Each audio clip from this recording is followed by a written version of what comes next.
Hello and welcome to the Happy Families podcast, real parenting solutions every single day on Australia's most downloaded parenting podcast. Today we put ourselves under the microscope as we do every Friday and share ways that we can be more intentional, trying to get it right. My story, the biggest fail I have ever had in my efforts to make our family happier. You're laughing because you know what's coming. Oh my goodness, did I get this wrong? It's so wrong. What's your one? I don't know what you're going to talk about today. I'm going to talk about real love. Uh-huh. And you're saying it with a smile on your face, which makes me think that it's something else. Oh, we've got a couple of big news items as well coming up right after the break. Stay with us. Hello, thanks so much for joining us on the Happy Families podcast, real parenting solutions every single day. It's Australia's most downloaded parenting podcast. If you're new here, we really appreciate you being with us. Every Friday, we put ourselves under the microscope. We have a close look at everything we've done, ideally right, but frankly, quite often wrong, and try to be better tomorrow. Hence the title of our Friday podcast, I'll Do Better Tomorrow.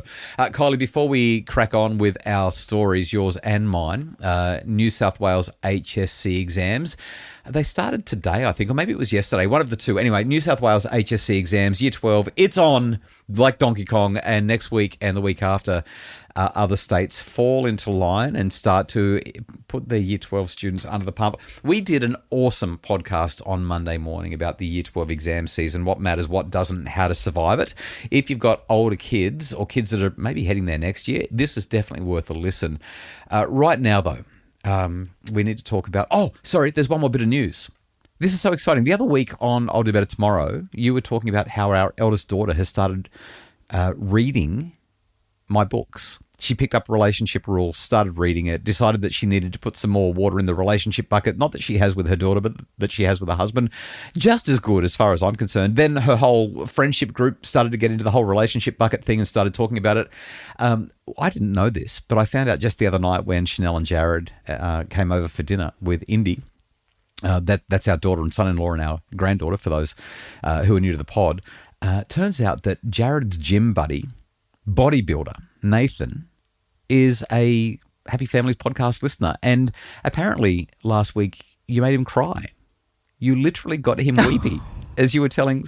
I'm sorry, Nathan. So Nathan, I mean, this guy's like huge. You can imagine him standing there doing bicep curls and crying as he listens to your story in the gym. Nathan, we're so sorry. Oh, that's terrible. And also, we've had some landscaping done in our yard just recently. And it's not very often I get stopped. You got stopped. I'd been away and I came in. I drove in the driveway and one of the landscapers came up to me and he said, I just have to come and thank you. And I'm looking at him going, we haven't even met. What have I done? You're paying my wages for the week. We've got a job landscaping. Thank you so much. I'm looking at the gardens thinking, what have I done? And he said, I've been listening to your podcast for a couple of years now. And he said the work that you and Justin do has literally changed the relationships I have with my children and my wife. How did he know it was you? Did he recognize you from the photo and the image on the podcast? He read the name on the job sheet and he was like, no way. Right. He was so excited to come here. Yeah. Well, I gave him a couple of books and one of the other guys as well, Ned. So Ned and Will were working in our yard and Ned said that Will has got him onto the podcast. So Ned and Will, we love what you did in our garden. Thank you. We love it. And we hope that you enjoy the books. Hey, while we're on this as well, it was my 50th birthday in the last week or so. I've lost count of the days. It was like 8 or 9 days ago or something like that. And you, with the help of Mim Hammonds, who looks after all of our admin and research and other support for the pod, got a hold of a whole bunch of Happy Families listeners and Happy Families members and asked them to say nice things about me. And they did. And it was so nice to sit around the dining table as you read out everybody's messages about how the podcast and how the work that we do has made an impact in their lives. What a treat. I mean, a life well lived has nothing to do with where you live or what kind of car you drive or even the holidays you take or what your bank balance is. It comes down to relationships and the people that you're able to influence and affect. And I sat there and I felt a little bit funny hearing all of these people saying nice things about me, but most of all, I just sat there and felt so grateful. What a privilege, what a gift it is to be able to do this podcast and make a difference in people's lives. So to everyone who's listening, we really appreciate that you give us your time each day so that we can try to make your family happier. It makes our life feel like it's a life well lived. Oh, and I've got to quickly mention, over the last couple of weeks, I have done a lot of travel. I've been home for the last few days, but my goodness, I was in Karratha. I was in Perth for a couple of days. I was in regional New South Wales. I've kind of been all over the place, and it's just been so much. I love going to the regions. Like being in Karratha, there's all these people coming up to me who are saying nobody ever comes to a place like Karratha. That's like Western Australia's equivalent of Townsville. It's just so far up north, and it was 39 degrees when I got off the plane, but people were so excited to come along and listen and participate. Podcast listeners there as well. So a huge thank you to everybody there. Kylie, we've done too much news. Let's hear your story, your I'll Do Better Tomorrow, your true love story. What's going on here? I have no idea where we're going with this. So our kids have cousins from New South Wales, and their holidays extended past our holidays. Yeah, there's always that 1 week overlap and then 1 week where they're yeah, and your mum had come up to spend some time with the cousins. I know and where this is going. Yeah, she invited Emily to come down to the theme parks. We've got annual passes, and it makes it so easy for them to all to get together and play. And worth highlighting though, 2 hours of it's a solid 2 hour drive from the Sunshine Coast to the first available theme park. Well, when I told Emily what we were doing, she said, "How long do I have to sit in the car?" And when I told her, she looked at me with kind of like pain in her face. She was like, in the car. "This is such a hard choice." She was like, 2 hours. I have to sit in the car for 2 hours, but I want to see my cousins. Anyway, she braved it. We got in the car, we drove down. And we managed to convince your mum, who has never gone on a ride with the kids before. My mum is terrified. We went forward driving once with my mum, and I think I still have the scars on my arms. She literally put her nails into your arms as she held onto you, and we were just driving along a sandy track. It's not like we were doing real forward driving. And she was like screaming her head off. So to get my mum on a ride, other than the teacups, which is like you sit there and it's a little. Oh, that spins around and makes you feel really gross. Well, that was too much for my mum. Yeah, I agree. Yeah, she won't do Dodgem cars. She won't do any kind of ride that has any thrill at all. The what do you call it? The carousel. The carousel is as far as she'll go, where you sit on the horse and you bob up and down as you slowly spin around in that circle and hear the music. Knowing that's her that, limit. she did amazing, right. Because one of the first rides the kids decided to go on was the log ride. And I'm not a big ride person, but I love the log ride. Right. And it was so hot. It was 11 o'clock. It was really hot. And I was like, I'm going to go on that log ride because I'm hoping I am going to get completely drenched. Yeah, Queensland Spring. Welcome to it. Yeah. And she ummed and ahed, and the kids, as soon as I said, I really think you should come on it, you should have seen the kids' faces just like light up. Yeah, they were really? excited to think that she would come. And when she finally agreed to it, they were just, they were speechless. Like they really couldn't put into words how excited they were that she was going to join us. And this is 5 grandkids aged between 8 and 12, 8 and 13, something like that. Yeah, just jumping out of their skin. I wasn't there, but I know how unusual it would be for my mum to say that, so I can imagine. So a log ride takes 8 people. And there was 2 girls behind us. Your mum's in front of them, and they had an entire mouthful the entire time. Your mum was talking and screaming and squealing and saying, I can't believe you're making me do this. This is the worst. And we were going through the smooth bit at that point. Yeah. But she had already seen, obviously, the big crash that happens when you go down the big slide coming out of the mountain. And we got to that point, and oh my gosh, she just screamed the log all the way down the hill. But the kids just loved it. And at the end of it, she said, okay, it wasn't as bad as I remember it.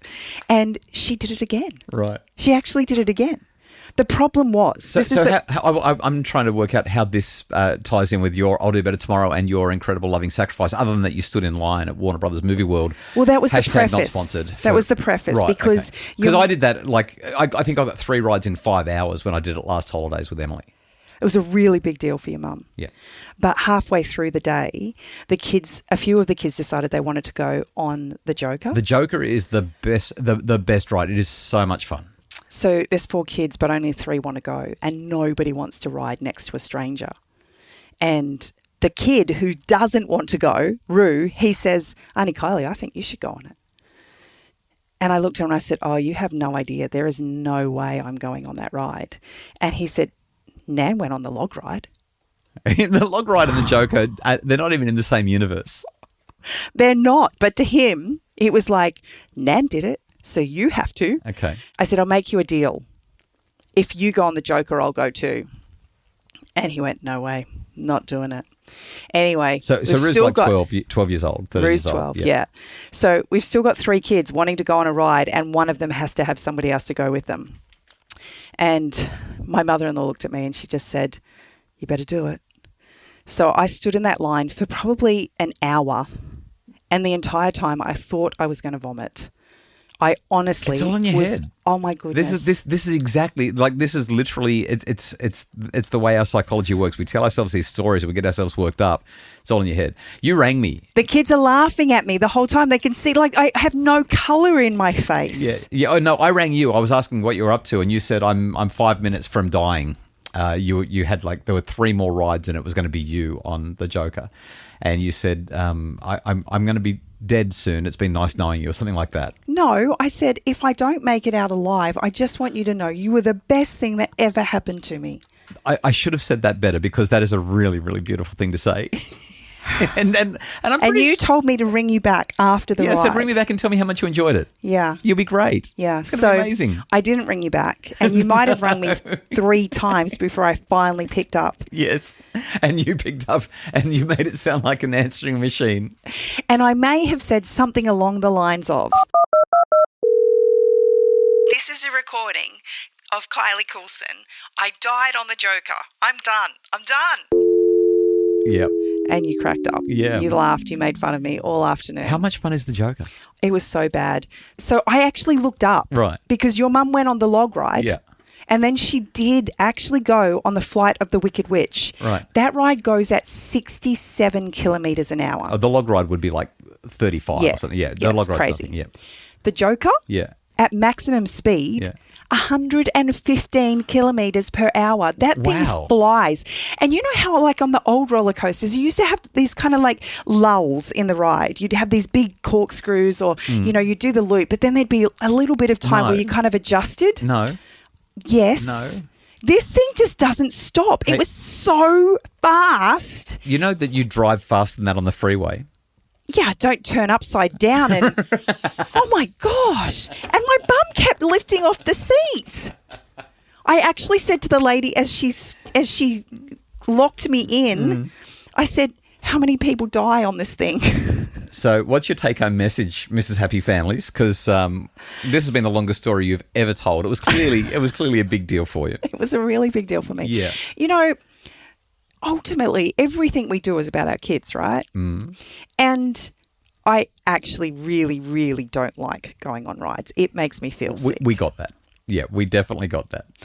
But seeing those kids' faces light up because I did something and listening to them constantly giving me the pep talk, I believe in you, Auntie Kylie, you can do it, was just such a beautiful bonding experience. I will never go on that thing ever again. But they'll have the memory that I did do it. Nice. After the break, the biggest disaster that I have ever been in charge of. Find out more. Ever. Yeah, stay with us.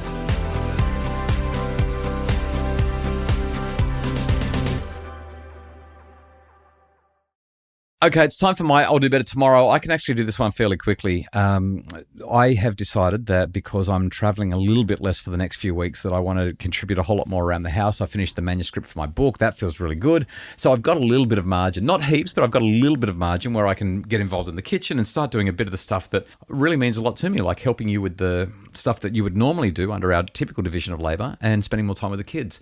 So I can't remember what day it was or why, but I was cooking. I was at the theme parks. Oh, it was the day you were at the theme parks. That's right. And I said, I've got dinner. Don't worry. I'm really looking forward to it. What time will you be home? You're going to be home at 7 o'clock. Fantastic. It'll be ready at 7. I spent 2 to 2.5 hours cooking this red Thai curry. There's a recipe in the book. I was so busy in the office that I got our 21-year-old daughter, Ella, to read out the recipe, go through the cupboard and the fridge, make sure we had everything, and just give me a shopping list of what we didn't have. I raced down to the shops. I grabbed what I needed. There was one item on the list that wasn't properly written. She wrote 2 cans of unsweetened, and then she didn't write what needed to be unsweetened, 2 cans of unsweetened something. And I had no idea what it was. And so I gave her a quick call and I said, what do I need? 2 cans of unsweetened what? And she said, hang on a sec, I'll check. And she came back to me like 4 seconds later and said condensed milk. And I was like, okay. I went into the condensed milk aisle and I'm looking for unsweetened condensed milk. I'm thinking that doesn't make sense. Condensed milk is sweet. Anyway, I pick up 2 cans of sweetened condensed milk because there was no unsweetened condensed milk. I came home totally on autopilot and just started cooking this meal. Lots and lots of preparation. This takes a long time to prepare this curry.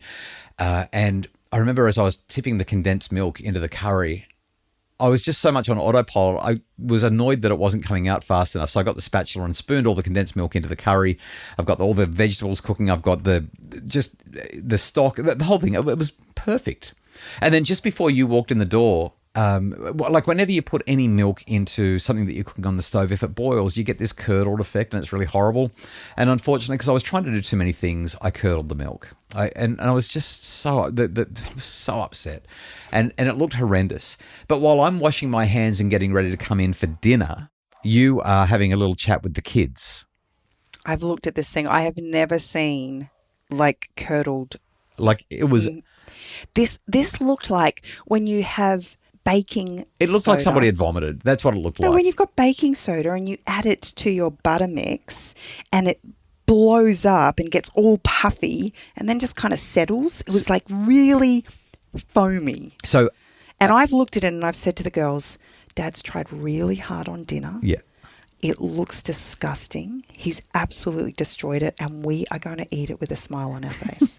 So I didn't and they hear any of looked this. at me and they were like, okay, Mum, yep, we've got this. Kids are so I good. said, it looks terrible, but it will taste fine. It won't taste literally any different. it looked like vomit. It was horrendous. But So I've put it into the bowls and we've sat down. We've said a prayer. Yep. And I've taken my first bite. Yep. And it tasted like Yep. chicken dessert. right, It was chicken with carrot and peas so and sweet. potato in I it. thought I was going to be sick. Like it was so sweet. It had 2 cans of condensed milk in it. What do you think? What do you? And think? I looked at, I was trying so hard because I wanted to pump you up. And I looked at you and I said, how much sugar did you put in this? And I said, And you said, I didn't put any sugar in it. I just put 2 cans of condensed milk. I just about spat my food out onto the plate. And I've got up just cacking. I mean, honestly, I've walked over to the recipe to think, how on earth and I've come did he running get over. I'm looking over your condensed shoulder. milk from coconut milk? And I couldn't read condensed anywhere. There was no condensed nothing. And then I saw coconut milk and I went, oh, we're having pizza tonight. It was- But you know what was so great about this story? Honestly, I don't think our family has laughed as much as we did that night. Yep. It could have been a disaster. You could have been up in arms and all frustrated and angry, and it could have just been an absolute nightmare.